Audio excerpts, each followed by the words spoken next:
por su indicador, pero bueno, hay procedimientos extras que son inherentes a las gerencias de planificación y a las unidades orgánicas. Es muy bueno que entendamos cómo funciona todo este proceso, ¿no? Entonces ya hemos venido de una exposición en donde hablamos primero del tema de qué son políticas y planes, ¿no es cierto? Ya hemos hablado del proceso de planeamiento estratégico, hemos hablado de indicadores, de la selección y la construcción de indicadores, justamente para llegar a esta etapa que es el seguimiento y evaluación de tanto los planes como las políticas nacionales, ¿ok? Muy bien, entonces vamos a empezar. Me voy a poner mis lentes.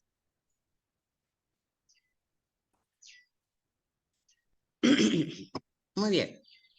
Entonces, el curso de ahora se llama Seguimiento y Evaluación de Políticas y Planes.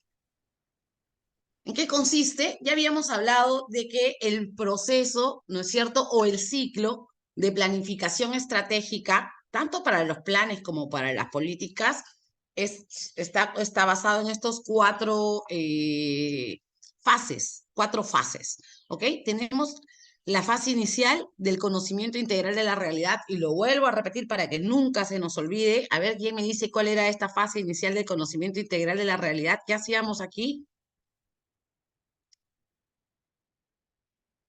El diagnóstico. El diagnóstico, perfecto, ¿no es cierto? Entonces, en esta fase inicial hacíamos el diagnóstico, ¿para qué? Para tener una imagen de cómo está nuestro territorio, ¿no es cierto?, en este determinado momento. Es para tener nuestra línea de base, ¿no es cierto?, sobre la base de qué estamos empezando y cuál es nuestro punto de partida hacia lo que deseamos hacia el futuro, ¿no es cierto?, que es la segunda fase, que era el futuro deseado, que en las políticas se escribe como tal, ¿no es cierto?, el futuro deseado, igual que el conocimiento integral de la realidad. Todas las políticas nacionales tienen la misma estructura, ¿no? Y en los planes, este futuro deseado se traduce ¿en qué? ¿En qué se traducía? En la visión.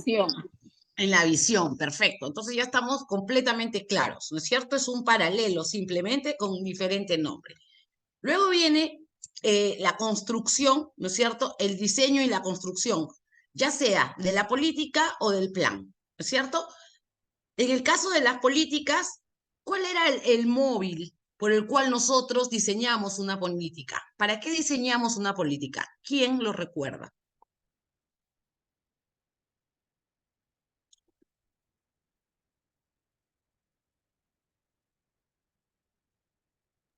Para atender un problema público, ¿no es cierto? Para atender un problema público. Entonces, ¿y qué cosa era un problema público? Un problema público, decíamos, son aquellas necesidades o insatisfacciones, ¿no?, de un colectivo. Este colectivo puede ser una población, puede ser un grupo, por ejemplo, de productores, ¿no es cierto?, o de un grupo de actores de un determinado sector, etcétera. Pero también formulábamos una política para aprovechar una oportunidad, ¿no? Una situación, por ejemplo, que ya es una tendencia, ¿no?, y que es importante que la aprovechemos, como el tema de las tecnologías de la información. Ahora se nos vendrá una política de la inteligencia artificial, ¿no?, que tenemos que comenzar a incorporar e incluso también establecer ciertos límites en su uso, ¿no? Y también desarrollábamos una política, habíamos dicho, para atender o para proyectar posibles riesgos, ¿no es cierto? Para ver cómo nos vamos a organizar ante posibles riesgos, y esto podría ser dar perfectamente, y creo que deberíamos tener ya una política para la mitigación y adaptación al cambio climático, ¿no? Entonces, ¿y qué hacíamos? Y los planes en paralelo, ¿no es cierto? ¿Para qué hacen estos planes? Los planes nos dicen un poquito a partir del futuro que queremos, ¿no es cierto?, de nuestro punto de partida y el futuro que queremos alcanzar en un determinado periodo de tiempo, siempre muy importante tener esto claro, ¿no es cierto? Empiezo hoy en el 2023 y termino en el 2030. No puedo tener un plan que no tenga una proyección. Perfecto. Dada esta proyección y en función del análisis de las tendencias, tanto naturales como disruptivas, y también de los potenciales riesgos, ¿no es cierto? Estructuro una serie de objetivos, me planteo objetivos, estrategias, ¿no es cierto? Y acciones para poder alcanzar este futuro deseado. Y eso se traduce en distintos planes, ¿no es cierto? Entonces tenemos el Plan Nacional de Desarrollo, el Plan de Desarrollo Nacional de la competitividad, tenemos planes de desarrollo concertado territoriales, tenemos los planes multisectoriales, tenemos los planes sectoriales, ¿no? Y tenemos nuestros planes institucionales también. Y en este caso, dentro de los planes sectoriales, tendríamos sectorial y territorial, correspondería el Plan Regional de Acuicultura, ¿no? Entonces, el Plan Regional de Acuicultura, como para poderlo clasificar en toda esta estructura del Sistema Nacional de Planificación Estratégica, podríamos decir que se encuentra a nivel de lo que sería el plan de desarrollo concertado de nuestra región, pero específico del sector, en este caso, acuicultura. ¿Ok? Muy bien. Entonces, la última etapa, ¿no es cierto?, es el seguimiento y evaluación para la mejora continua, que es lo que vamos a ver hoy día, ¿no? Entonces, ¿en qué consiste esta etapa? Dice que es la cuarta fase, pues, del ciclo de planeamiento, ¿no? Y consiste en la verificación y valoración del logro de los cambios que se esperan alcanzar, ya sea en la población y también en los medios que hemos utilizado o hemos considerado utilizar para lograr estos objetivos o metas, acciones, etcétera, ¿no? Entonces, hay dos conceptos aquí importantes, ¿no? La verificación y la valoración. Qué cosa la verificación, ¿no? ¿En qué parte de este proceso haríamos la verificación? En la etapa de seguimiento. No es lo mismo seguimiento y evaluación. Son dos conceptos diferentes, uno seguido del otro, ¿ok? Entonces, en la etapa de seguimiento, ¿qué hacemos? Verificamos. Y en la etapa de evaluación, valoramos, ¿no? Entonces, ¿qué verificamos? Verificamos justamente cómo se han venido desempeñando las políticas y los planes, ¿no? Para alcanzar este futuro deseado. Entonces, ¿cuándo aplicamos el seguimiento y evaluación? ¿En qué momento? Inconscientemente, nosotros siempre pensamos de que el seguimiento y evaluación solo es esta etapa ex post, ¿no? Donde ya terminamos de implementar algo y ahora vamos a evaluar. Ya terminamos nuestro proyecto y lo vamos a evaluar, pero no. Nosotros aplicamos el seguimiento y evaluación desde el proceso de formulación, ya sea de una política, de un plan, lo que sea, ¿no? En el caso, ¿cómo lo hacemos, no? Cuando estamos en la etapa de formulación, nosotros habíamos dicho, por ejemplo, ya habíamos hecho el ejercicio del alineamiento a la política de nuestro plan, cuánto se alinea a la política nacional de acuicultura. Y esta política también ha hecho su evaluación de cómo se alinea al plan nacional de desarrollo, ¿no es cierto? Entonces, examinamos durante la etapa de diseño para garantizar la pertinencia y coherencia, para el logro además también del futuro deseado, ¿no es cierto? Entonces, como ya habíamos dicho, oye, yo me quiero alinear a la Política Nacional de Acuicultura y lo hemos visto claramente en algún ejemplo, y la Política Nacional de Acuicultura ya no se está hablando de la importancia del cambio climático, nos habla de la tecnología, de la investigación y el desarrollo, etcétera, ¿no? Entonces, quiero contribuir, ojo, seleccionamos con qué cosa queremos contribuir, muy importante. No porque la Política Nacional de Acuicultura tenga 5 objetivos prioritarios. Para recordar también, la política maneja objetivos prioritarios, mientras que nuestros planes manejan objetivos estratégicos. Entonces, el hecho de que la política tenga 5 objetivos prioritarios y en cada uno de ellos hayan 3 o 4 lineamientos, no significa bajo ninguna circunstancia que nuestros planes regionales de acuicultura tengan que estar alineados a cada uno de esos lineamientos, e incluso no necesariamente tienen que tener los 5 objetivos prioritarios. No tenemos que perseguirlo todo a la vez, ¿no? Nosotros podríamos plantearnos que nuestro objetivo, y les aseguro, pienso yo, claro, es una percepción absolutamente personal, ¿no? De que si nosotros concentráramos nuestros planes regionales de acuicultura en uno o dos objetivos, todas nuestras fuerzas, tal vez lograríamos más cosas que dispersando nuestros esfuerzos en todos los objetivos, ¿no? Porque es una realidad de que cada región tiene puntos de partida diferentes, tiene limitantes diferentes, oportunidades diferentes, ¿no? Y entonces no nos deberíamos concentrar potencialmente tanto en nuestras limitaciones, ¿no? Gastamos mucho esfuerzo en realizar actividades para superar limitaciones que potencialmente podrían, vamos a decir, podrían ya darnos una evidencia, quiero decirlo así, de que de repente ciertas acuiculturas no son potenciales.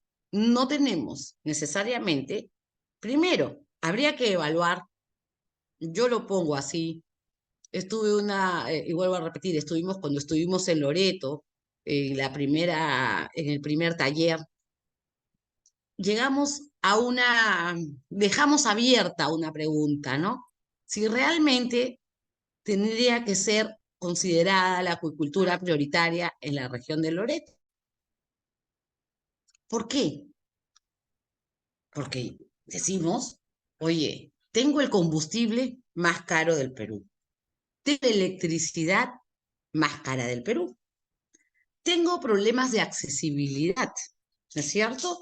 Porque para venir a Lima solo puedo tomar avión, ¿no? Etcétera, ¿no? Entonces, y eso me hace, y eso lo hace, le hace tener desventajas competitivas respecto a otras regiones.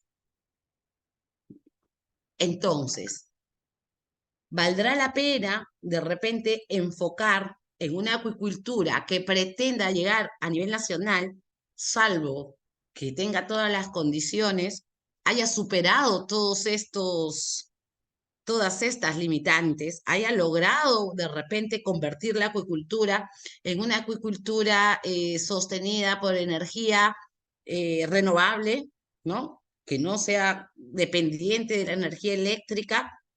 De repente, cuando ya haya logrado no depender de alimentos balanceados que van a llegar a un precio mucho más caro por los medios de transporte y por el lugar de donde provienen, ¿no es cierto? Entonces, de repente, el tema de la comercialización nacional se me ocurre, por decir algo, ¿no?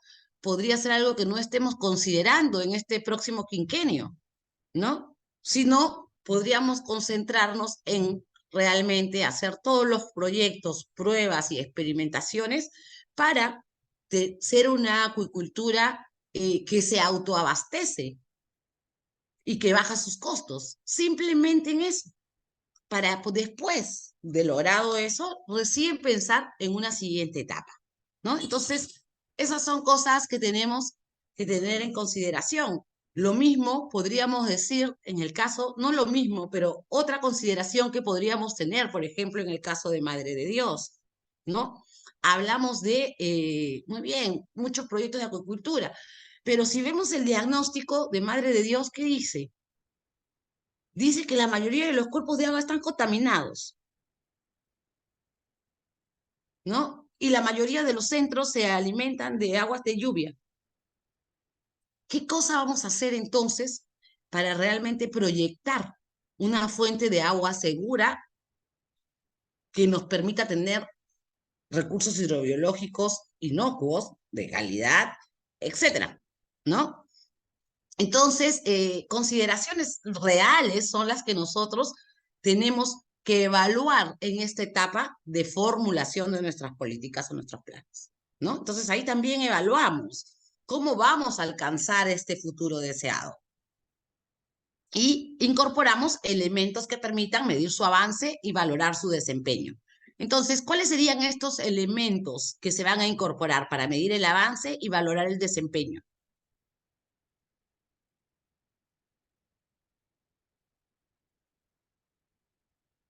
Los indicadores, ¿no es cierto?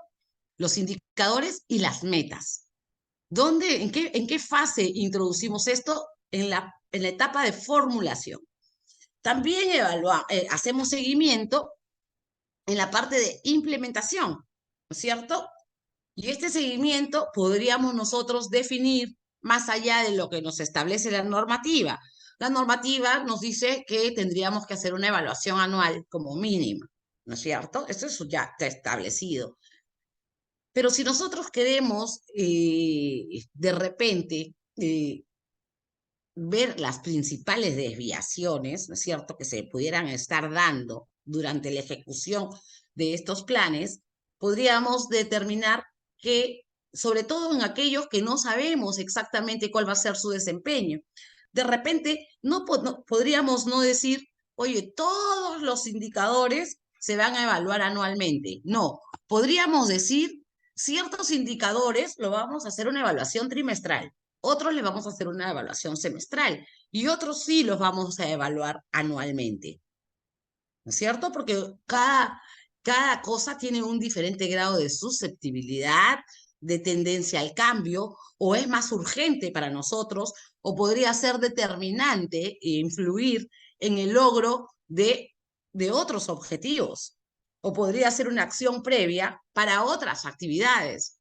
Entonces, estas consideraciones también tenemos que tener presente a la hora de decidir qué es lo que a qué le vamos a hacer seguimiento durante la etapa de implementación, ¿ok? Y luego viene la evaluación ex post. Entonces, en la evaluación ex post, lo que hacemos es justamente valorar, ¿no? Valorar qué es lo que se ha logrado y lo que no se ha logrado. Y aunque decimos valorar, que nos podría sonar a un aspecto cuantitativo, también está referido a un tema cualitativo, ¿no? Hay también valoraciones cualitativas que nos van a permitir ver realmente cuánto hemos logrado, ¿no? En qué hemos fallado y a partir de allí establecer cuáles son estas oportunidades de mejora, ¿no? Porque el fallar es algo que, claro, una vez que fallamos una vez en algo, la idea es no volver a fallar en lo mismo, pero permanentemente nos equivocamos y esto deberíamos verlo no como algo por ocultar, no por algo que maquillar, sino lo deberíamos considerar una oportunidad de mejora, ¿no? Reconocerlo a tiempo o reconocerlo al final del proyecto es una oportunidad de mejora y se convierten en lecciones aprendidas. Entonces, al final, toda esta etapa de seguimiento y evaluación nos permite identificar las medidas correctivas hacia la dirección que esperamos. Entonces, acá dice, este es un poco el flujo del seguimiento y monitoreo, ¿no? Ya habíamos dicho, acá esto es un poquito más de lo que ya dije, lo hacemos en la fase 1, en el conocimiento integral, en la fase de determinación del futuro deseado, en la fase de la elaboración e implementación de las políticas y los planes, y en la evaluación ex post, ¿ok? Entonces, en azulito dice fase de seguimiento y evaluación. Entonces, por ejemplo, en las fases de políticas hacemos también seguimiento y evaluación, y después del seguimiento y evaluación hacemos los ajustes. Para eso intervenimos en la fase, ¿no? Porque no necesariamente tenemos que esperar al final para las lecciones aprendidas. También podemos ir ajustando nuestros planes año a año, y esa es la idea, ¿no? Muy bien. Acá algo importante, dice, la ejecución adecuada requiere de la participación de los distintos actores que son responsables o afectados por las políticas y planes, como los decisores políticos, tomadores de decisión, responsables de la implementación, la población beneficiaria u otras partes interesadas, ¿ok? Entonces también este proceso de seguimiento y evaluación se constituye como un proceso participativo, ¿no? En el que debemos generar también espacios para hacer esta evaluación, ¿no? ¿Cuál es la diferencia entre seguimiento y evaluación? Ya más o menos ya la dijimos, ¿no? Pero acá dice, por ejemplo, el seguimiento es un proceso continuo de recolección de información sobre la implementación y resultados de una política o un plan para verificar su progreso. Mientras que la evaluación es una valoración objetiva, integral y metódica sobre el diseño, implementación y resultados de la implementación de una política o plan. De acuerdo a ello, ¿qué les queda claro respecto a la diferencia entre seguimiento y evaluación?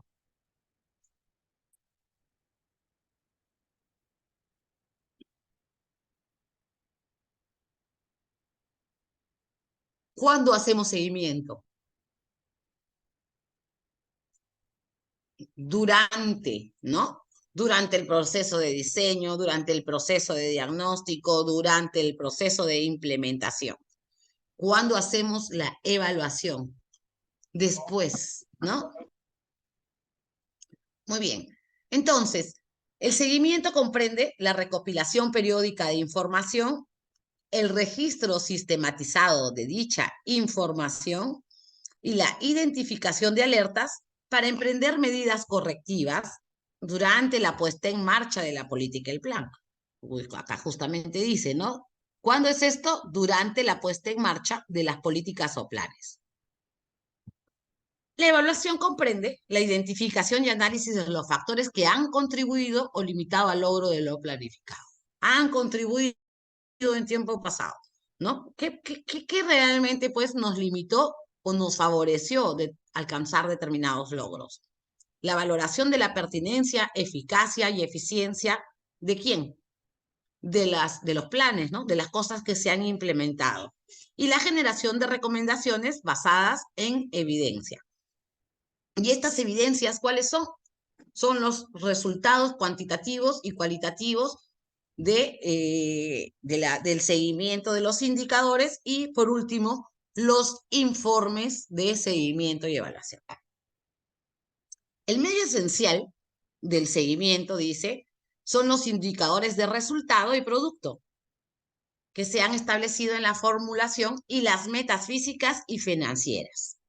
Mientras que el medio esencial en la evaluación son los aspectos cuantitativos y cualitativos de las intervenciones públicas y lo principal es tener una metodología y criterios ya previamente establecidos para la valoración de estos aspectos cuantitativos y cualitativos. Entonces, si bien existe en el CEPLAN, ¿no es cierto? Existe un sistema de registro de nuestro seguimiento, ¿no es cierto? No, independientemente de eso, las instituciones tienen que tener su propio sistema de evaluación.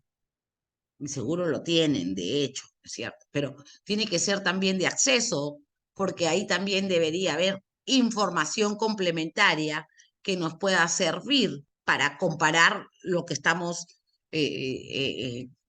nosotros evaluando, como se dice, para triangular, para ver si existen otras fuentes de información que usen los mismos indicadores o que persigan los mismos objetivos y triangular también incluso las metodologías que se han utilizado para la obtención de dicha información para poder nosotros, vamos a decir, ¿cómo podría decir el término? Para poder nosotros tener certeza, ¿no es cierto?, de la credibilidad de nuestros resultados. Entonces dice, el seguimiento Nos sirve para mostrar evidencia sobre el progreso de las políticas, informar a las distintas partes interesadas sobre el cumplimiento de los resultados, documentar las tendencias en el progreso de los indicadores y brindar prioridades de evidencia a ser abordadas en la etapa de evaluación. Entonces, nos brinda evidencia, entonces, el seguimiento es muy importante aquí, ¿no? Nos brinda evidencias que debemos abordar en la evaluación. El seguimiento, entonces, ¿qué es? Es el insumo, ¿no? Para la evaluación. No podemos evaluar si no hemos hecho un seguimiento. Y ese seguimiento, no es que vamos a hacer pues un seguimiento, oye, implemento mi plan ahora en el 2023 y le voy a hacer la evaluación en el 2030 sin haber hecho un seguimiento, por ejemplo, mínimamente anual, ¿no? Porque nosotros ahí estaríamos perdiendo información valiosa que nos va a dar, que nos va a mostrar cómo es la tendencia, ¿no es cierto?, de determinados sectores o de determinados aspectos del sector, cómo va evolucionando, ¿no? Entonces, ¿para qué nos sirve la evaluación? Para mejorar las políticas nacionales y los planes, ¿no es cierto? Al final vamos a ver qué tenemos que mejorar. Para aprender el proceso de implementación, ¿qué podemos también mejorar en este proceso de implementación? ¿Cómo fue? ¿Qué estuvo bien? ¿Qué estuvo mal? Etcétera. Tomar decisiones basadas en evidencias y rendir cuentas y promover la transparencia. Esto es un aspecto sumamente importante, ¿no?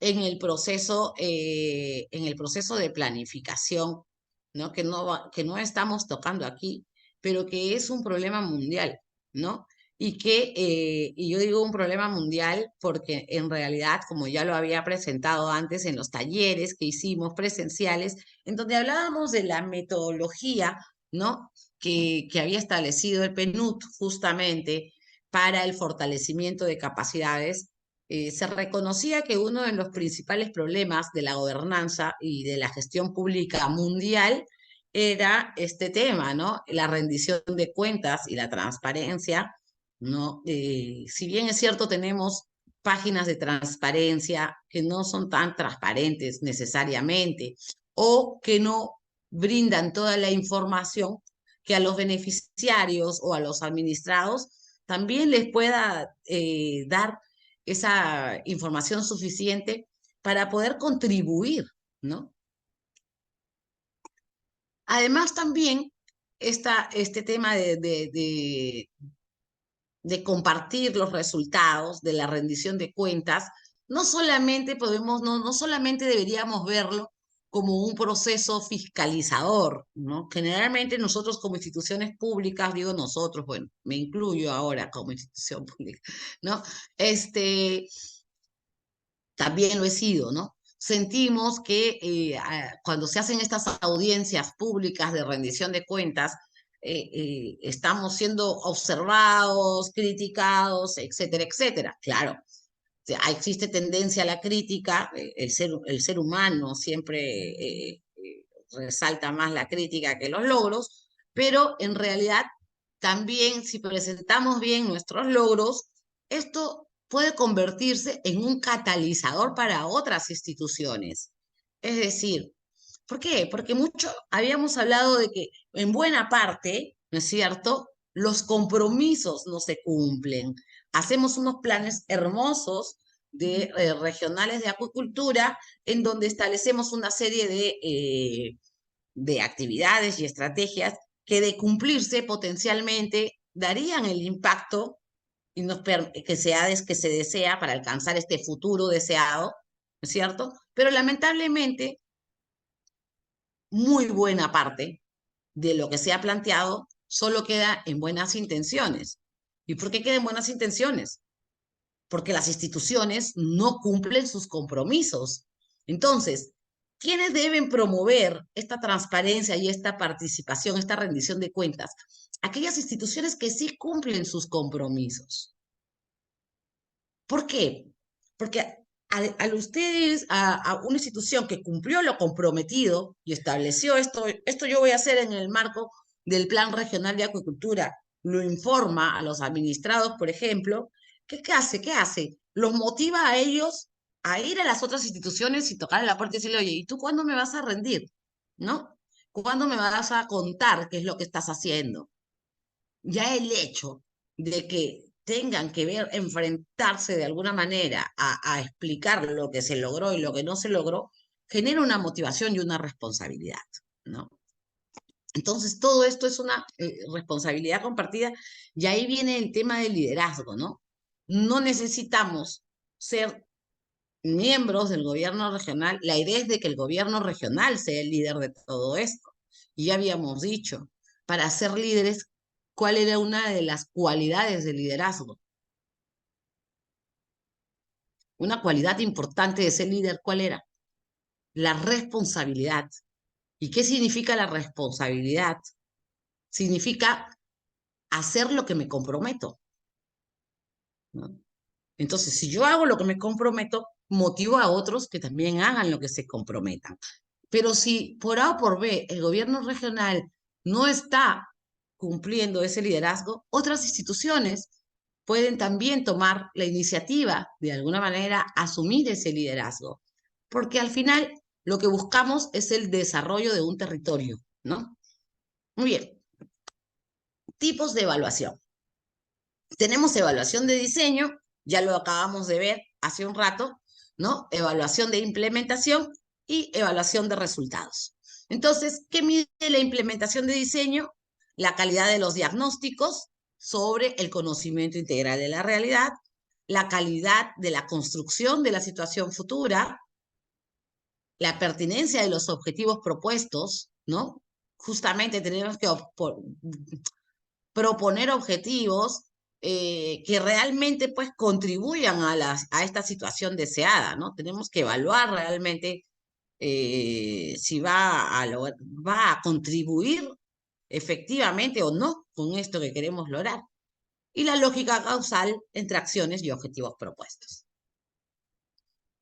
¿Qué evaluamos, no? ¿O para qué se evalúa en la evaluación de implementación? Dice. Asignación y ejecución de recursos financieros relacionados con la implementación de los planes, ¿no? Entonces, también es importante evaluar si estamos asignando los recursos necesarios, si contamos con los recursos necesarios o si tenemos estrategias para captar esos recursos necesarios, ¿no es cierto? Y si los estamos utilizando también, ¿no? El cumplimiento de las acciones estratégicas o servicios, según sea, ¿no? Que se hayan planteado. El proceso de implementación de acciones estratégicas o servicios, los mecanismos de coordinación entre actores claves y los mecanismos de recolección y análisis de datos. Y me voy a quedar en estos dos puntos finales que creo que son, de alguna manera son tácitos, pero que no los consideramos conscientemente, ¿no? O sea, también tengo que evaluar cómo están funcionando estos mecanismos de coordinación y qué acciones estamos tomando dentro de un plan regional de acuicultura territorial, multiinstitucional, ¿no? ¿Cuáles son estos mecanismos de coordinación que se están considerando y de dónde vamos a sacar estos recursos para la coordinación? Igualito para la recolección y análisis de los datos. Entonces, a partir de ahora, no solamente tenemos que quedarnos con los 5 objetivos estratégicos, tiene que haber un objetivo estratégico de gestión del propio plan, que me asegure los recursos para la coordinación y para el seguimiento y evaluación de los planes, para que no tengamos nuevamente más planes a los que no les hemos hecho ninguna evaluación, ¿no? Y la evaluación de resultados, que evaluamos el cumplimiento de los objetivos, la consistencia entre los resultados obtenidos en la implementación versus lo que se ha planteado, la revisión de resultados, cuánto contribuyó al logro del futuro deseado, ¿no? ¿Qué aspectos favorecieron o limitaron que se alcance este futuro deseado? Y cualquier otro aspecto que nosotros consideremos pertinente que se tiene que evaluar. ¿Ok? Muy bien. Las rutas del seguimiento y evaluación. El seguimiento y evaluación tiene cuatro etapas. si bien acá vemos etapa 1, 2 y 3 y hay una etapa 0, así como nuestro módulo 0, ¿no? Entonces, esta es la etapa 0, podríamos decir, es la etapa preparatoria, ¿no es cierto? En esta etapa preparatoria, donde nosotros identificamos a los actores claves para el seguimiento y monitoreo. ¿Con qué herramienta con qué instrumento de gestión, metodología, como quieran llamarlo, podríamos identificar a estos actores clave, ¿no es cierto? Con un mapeo de actores o lo que se llama el análisis de stakeholders, ¿no? Entonces, generalmente hacemos este análisis de stakeholders para identificar, si lo hacemos en muchos planes, ¿no es cierto?, en muchos diagnósticos, para identificar a los actores y cuáles son sus intereses en el desarrollo de una determinada actividad, de un determinado proyecto, ¿no? Qué es lo que espera alcanzar, etcétera, cómo puede contribuir. Y en esa contribución tenemos que comenzar a pensar también, ¿no? A identificar claramente en este análisis de stakeholders quiénes podrían ser estas entidades que puedan contribuir con este proceso de seguimiento y evaluación. ¿Ok?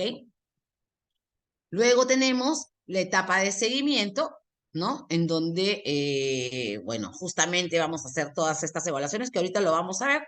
La etapa de evaluación, no quiero repetir dos veces, y la etapa de gestión de la evidencia, ¿ok? Entonces, seguimiento, evaluación y gestión de la evidencia. En esta etapa preparatoria de actores claves, como dice, hay que identificar 3 tipos de actores principalmente. Los actores responsables de la gestión del seguimiento y monitoreo, que generalmente son las unidades orgánicas, las unidades operativas, ¿no es cierto?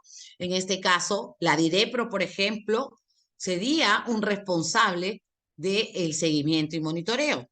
Pero también tenemos, cada entidad pública tiene su entidad operativa, ¿no?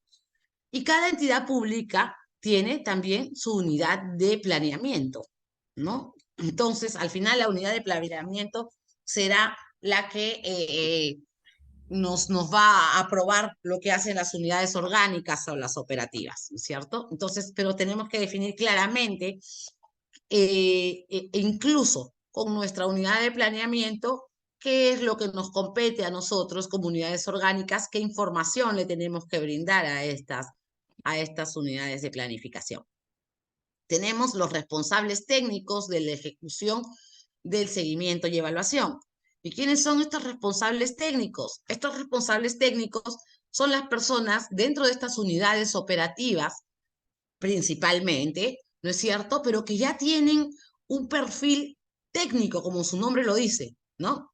Un perfil técnico y experiencia y expertise en justamente el manejo de indicadores, la recolección de la información, el análisis e interpretación de dicha información, ¿cierto? Pero también podríamos contar, ojo, con otros responsables técnicos, por ejemplo, cuando nosotros contratamos consultorías, cuando nosotros contratamos asesores, consultores, etcétera, ¿no? Colaboradores, para que nos ayuden en estos procesos de seguimiento y monitoreo.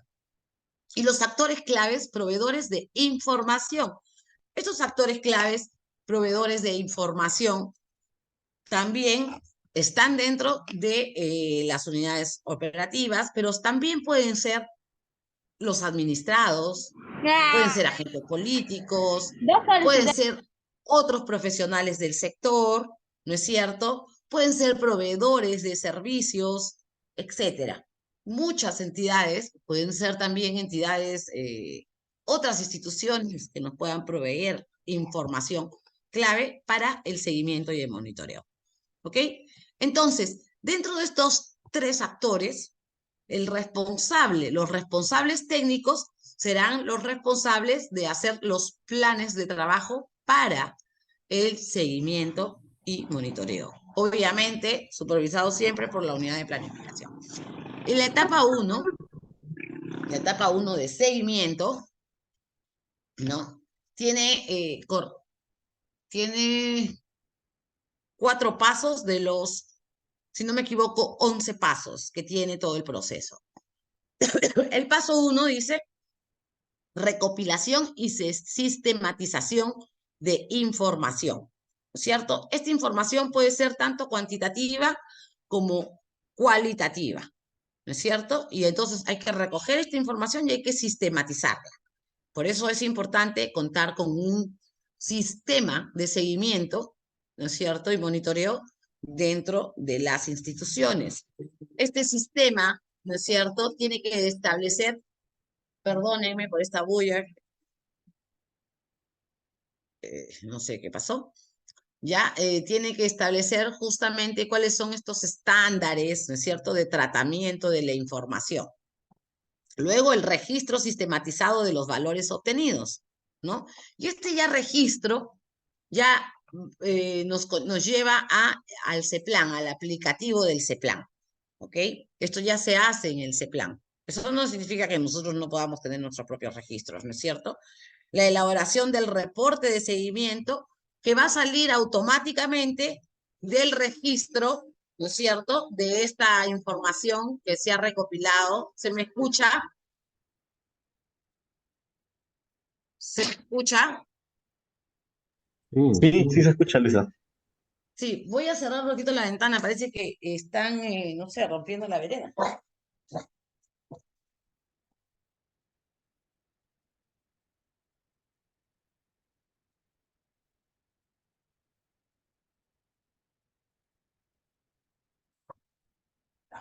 Cerré. Muy bien, ¿no? Entonces, el CEPLAN, el aplicativo del CEPLAN nos va a arrojar automáticamente este reporte de seguimiento y también junto al reporte de seguimiento nos va a arrojar un reporte de alertas sobre el progreso, un semáforo de alertas, ¿ok? Que nos va a servir evidentemente para la toma de decisiones. Ahorita lo vamos a ver, ¿no? ¿De dónde vamos a sacar también cuál es la principal fuente para esta recopilación y sistematización de la información? Nuestras fichas técnicas, ¿no es cierto? Justamente el taller pasado fue sobre el llenado de las fichas técnicas, porque en las fichas técnicas que tenemos el indicador, tenemos el método de cálculo, tenemos la meta, tenemos el sentido esperado del indicador, ¿no es cierto? Tenemos el responsable del indicador, el tiempo en el que queremos alcanzar o que vamos a evaluar o alcanzar una determinada meta. Entonces, esa es nuestra principal fuente, ¿no?, para la recopilación de datos, para saber qué datos tenemos que recopilar y de dónde. ¿Cada cuánto tiempo tenemos que hacer este seguimiento? Acá justamente ya habíamos dicho que los PRA estarían a nivel de los planes de desarrollo concertados y este seguimiento, como mínimo, ¿no?, de acuerdo a la normativa, tendría que ser anual, ¿no? Entonces, mínimamente tendríamos que hacer un seguimiento anual. Y acá está justamente el reporte, ¿no?, que sale justamente a partir de la revisión de cada uno de los indicadores. Acá tenemos el responsable, la prioridad, la línea de base, en qué año y qué valor había, el logro esperado, ¿no?, en el año 1, 2, 3, tal, ¿no? Y los valores realmente obtenidos. Entonces, en función de eso, el sistema nos va a arrojar colores que nos van a permitir saber cuáles son estos indicadores que han evolucionado como se esperaba, los que realmente pues son mejorables y los otros que definitivamente los rojos nos están diciendo que tenemos que tomar algunas medidas, ¿no? Acá está. Entonces, este es el reporte y del reporte nos va a salir una identificación de alertas donde el rojo indica el cumplimiento o bajo cumplimiento o incumplimiento de una determinada meta, ¿no? Y se considera que es bajo cumplimiento de 75% hacia abajo. De 75 a 95 indica que hay ciertas desviaciones, pero que no son pues tan dramáticas, ¿no? Y lo ideal es tener más del 95%. Esos son los rangos. ¿Para qué nos sirve esto? Justamente para identificar alertas tempranas y poder hacer los cambios y las modificaciones en nuestros planes, ¿no? De hecho, que si estamos en rojo, tenemos que tomar alguna acción, ¿no? Si evaluáramos los planes regionales de acuicultura, ¿en qué color predominaría? Yo creo que el rojo, ¿no? Porque Rojo. tenemos planes que hayan ejecutado. ¿Alguna región tiene conocimiento de haber ejecutado más del 75%?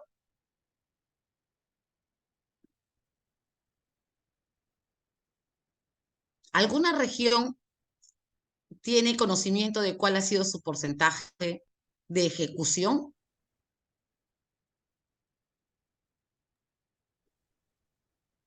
¿Ninguna? Bueno, entonces, ni qué decir, ¿no? Tendríamos que ponernos a considerar esto, ¿no? Entonces, esta etapa de seguimiento y evaluación en realidad es más importante de lo que consideramos, ¿no? Y no la estamos considerando. Eso es la realidad, ¿no? Es algo muy importante, pero no se está considerando. En la etapa 2 nos habla de la evaluación, ¿ok? La etapa 2 nos habla de la evaluación y nos dice que tiene los siguientes pasos. Delimitar el alcance y las interrogantes de la evaluación. Claro, no vamos a pues, medir ni vamos a usar pues, todos nuestros recursos pues, midiendo, ¿no? Porque tenemos que dar prioridad también a la ejecución. Es muy importante el seguimiento y la evaluación, ¿no es cierto? Pero también tenemos que acotar qué es esto que queremos medir, ¿no es cierto? Determinar este alcance, ¿no? Entonces, y priorizar, ¿no? Priorizar ciertas cosas. De repente, como ya habíamos comentado, no tenemos que evaluarlo, igual que en nuestros planes, no tenemos que evaluarlo todo a la vez. Podríamos darle prioridad a ciertos indicadores que consideramos responden a la medición de actividades que son paso número 1, ¿no? Entonces ya sabemos de antemano que si estos indicadores están en rojo, pues todo lo demás va a estar en rojo, ¿no? Entonces, esas consideraciones también tenemos que tener presente para optimizar nuestros recursos.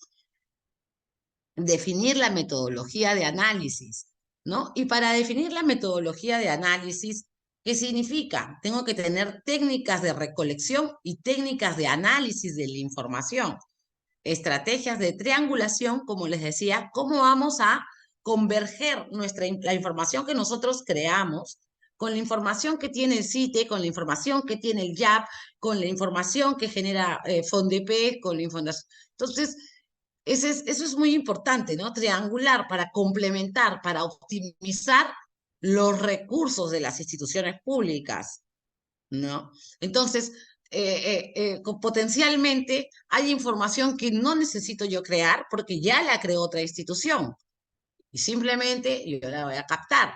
Lo más importante también en este proceso de definir las metodologías es que pensemos en la estandarización de metodologías institucionales, ¿no? Para la recolección y el análisis de esta data. ¿Por qué? Porque si usamos la misma metodología y potencialmente, incluso por necesidad, ¿no? De la institución y de sus funciones, evaluamos el mismo aspecto, sería muy interesante poder contrastar los resultados que se ha obtenido. De hecho, que no van a ser los mismos, porque así estemos evaluando lo mismo, potencialmente podríamos tener, nadie va a evaluar un indicador al 100%, por ejemplo, de una población. Generalmente, ¿qué usamos? Muestras representativas, ¿no es cierto? Entonces, en estas muestras representativas, de repente uno se focalizó en un determinado tipo de productor, en una determinada área territorial, y esto nos puede complementar, ¿no? Información que nos puede servir para complementar. Muy bien.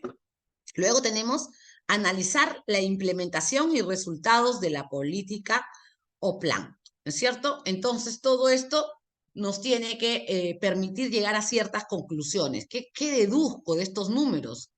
¿Qué deduzco de estos valores o de estas interpretaciones? Porque ya habíamos dicho que no todos son valores, pueden ser evaluaciones cualitativas, pero me dirán bueno, malo, regular,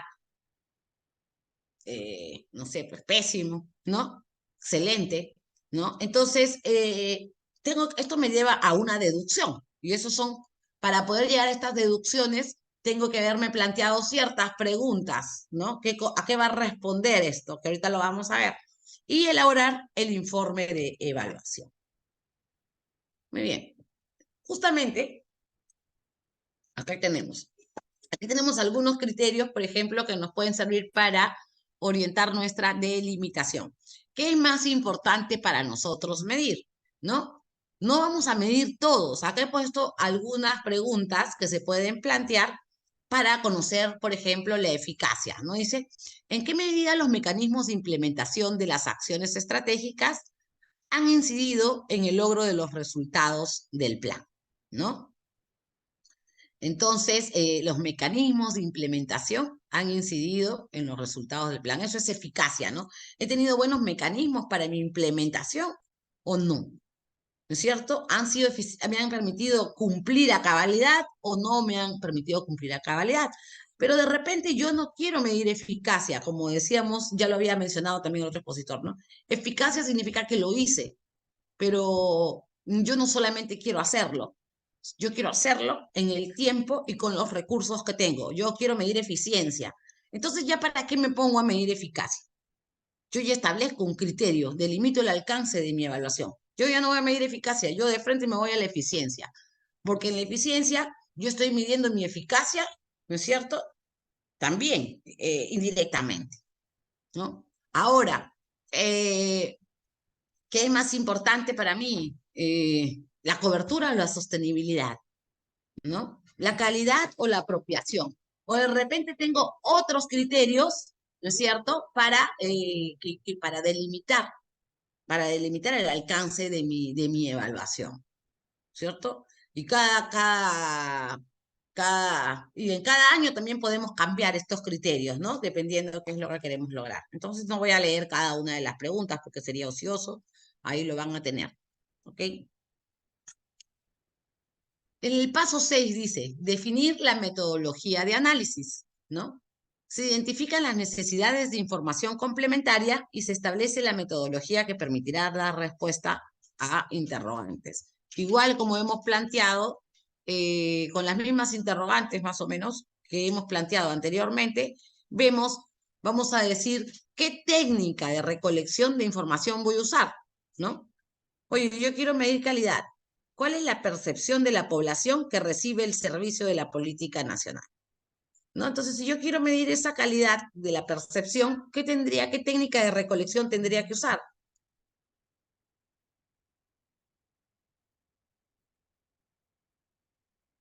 Percepción. ¿Cómo puedo yo conocer la percepción? A través de encuestas o entrevistas, ¿no? Entonces, mi técnica de recolección de información van a ser las encuestas, ¿no? Entonces, de función de lo que nosotros queremos medir, vamos a establecer nuestra técnica de recolección de información y cuál va a ser nuestra fuente de información. En este caso, cuando decimos vamos a aplicar las encuestas, ¿cuál sería mi fuente de información? También pueden ser las encuestas, pero también mi fuente de información, ¿quiénes son? Los usuarios, ¿no? Los usuarios, los administrados, lo que consideremos. Entonces, un aspecto sumamente importante en la definición de la metodología, justamente ya les había hablado de este tema de la triangulación. ¿Qué triangulamos? Triangulamos fuentes de información y triangulamos técnicas, ¿no es cierto?, de recolección y análisis de la data. ¿Para qué? Para optimizar los recursos. El paso número 7, analizar la implementación y resultados. Entonces, analizamos cómo nos ha ido en esta implementación, ¿no? Ya esta es parte de la evaluación. Procesamiento y análisis de la información aplicando las técnicas y la interpretación de los resultados dando las respuestas a las interrogantes que nos hemos planteado, ¿no? ¿Para qué? Para poder establecer o identificar posibilidades, oportunidades de mejora y diseñar recomendaciones para próximos planes, ¿no? Para nuestro próximo plan, porque ya la evaluación ya va después, ¿no? Analizar e implementación de resultados. Estructuración del informe que debe contener hallazgos, conclusiones y recomendaciones como mínimo. ¿Cuáles son los hallazgos? ¿No? Estas limitaciones o estas oportunidades o cosas nuevas que no habríamos previsto, ¿no? ¿A qué conclusiones y qué recomendamos para mejorar todo este proceso de seguimiento y evaluación y de formulación e implementación de los planes? Y por último, ahora sí vamos a acabar temprano, ya acabamos ahorita en 2 diapositivas más, la etapa de gestión de evidencia, ¿no? Entonces, muy bien, ya he generado mi informe, ¿no? Y tengo que gestionar esta evidencia. Tenemos 3 pasos. Aprobar y difundir los resultados, ¿no? Una vez que, ¿quién aprueba? Aprueba también nuestras unidades operativas en principio y de ahí nuestra unidad de planeamiento. Elaborar matrices de compromiso, ¿ya? E incorporar los resultados de seguimiento y evaluación. Entonces, a partir de nuestros reportes, de nuestros informes, tenemos que buscar la aprobación de estos informes y difundirlos a través justamente, ¿a quién se los difundimos? Se los difundimos a los miembros de la organización, se los difundimos a todos los miembros, por ejemplo, de la DIREPRO, se los difundimos obviamente a nuestros jefes, ¿no? Y se los difundimos al área de planeamiento, pero también se los difundimos ¿a quiénes? A los interesados, ¿no? Y ahí viene justamente esta rendición de cuentas, ¿no? Y luego elaboramos matrices de compromisos, y esto es importante, a partir de estos resultados tomamos compromisos de lo que vamos a hacer, ¿no es cierto? Y los complementamos. ¿En dónde? En nuestros nuevos planes, los incorporamos en nuestros nuevos planes, ¿no? Entonces dice, la Oficina de la Gerencia General de Planeamiento será la que aprueba formalmente los reportes de seguimiento. Se informarán los titulares y se comunicará también a los administrados o a la población interesada a través de canales complementarios. Elaborar las matrices de compromisos e incorporar los resultados. ¿Cuáles son estas matrices de compromisos? Acá hay una matriz de compromiso. Aquí está, ¿no? Donde cada institución es muy importante porque todo esto se vuelve a repetir, ¿no? Cuando nosotros ya llegamos a este punto de elaborar las matrices de compromisos, ¿no? Y publicarlos en este portal de transparencia estándar, ¿no es cierto? ¿Qué significa? Ya terminamos todo el proceso y vamos a iniciar de nuevo porque este es un ciclo, por eso es un ciclo, ¿no? No es una línea, es un ciclo continuo, ¿no? Entonces, después de esta evaluación, ¿qué vamos a hacer? Regresamos a nuestros diagnósticos, ya a nuestra estructuración de nuestro futuro deseado y vamos a incorporarlo, ya sea en los... Y todo esto tiene que ser incorporado, ¿dónde? Para decirlo, para terminar y concluir todo este proceso de planeamiento. Todo esto que hemos hecho tiene que ser incorporado en los planes operativos institucionales de cada una de las instituciones que son actores claves para el desarrollo de los planes estratégicos, del Plan Regional de Acuicultura. Entonces, si no se ha hecho el diseño de las fichas, de los indicadores, no se ha hecho, no se ha establecido, no se ha incorporado esta actividad en nuestros planes operativos e incluso, si de ser necesario, en nuestros planes estratégicos institucionales, lo que definitivamente va a pasar es que no vamos a tener ninguna idea, primero que no vamos a cumplir ni el 50% de lo que nos planteamos en los planes regionales de acuicultura, y segundo, que no vamos a tener ninguna idea de cuánto hemos implementado o no al respecto, ¿no? Entonces, eso sería en realidad todo este proceso de planificación. y justamente, como les decía, incorporar los resultados en el sistema de seguimiento y evaluación, ¿no? Entonces, bueno, esto es todo el módulo 2. El siguiente módulo ya viene con Silvana Fajardo. Son 2 días de cambio climático, sostenibilidad, acuicultura sostenible, etcétera, etcétera, ¿no? Espero que nos vaya bien. Y ahora viene pues el examen de salida de este módulo. Si hay alguna pregunta antes.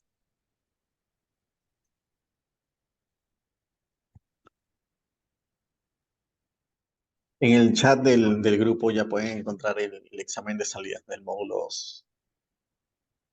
Diría así que estoy, pero despeinada o muy peinada.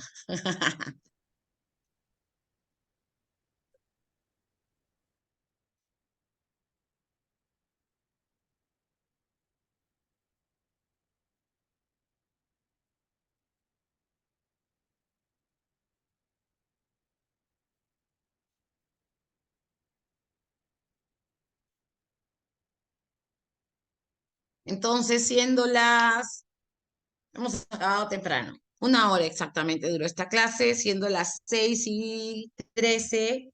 Les damos, ¿cuántas preguntas terminamos teniendo? ¿10? Sí, 10 preguntas. A un minuto ya, a un minuto ya. 15 minutos hasta las 6:30, si es que no creo que se demoren tanto, pero hasta las 6:30 está el examen, de ahí ya lo cortamos, ¿ok? Perfecto, entonces hasta las 6:30 participantes tienen para poder resolver el examen.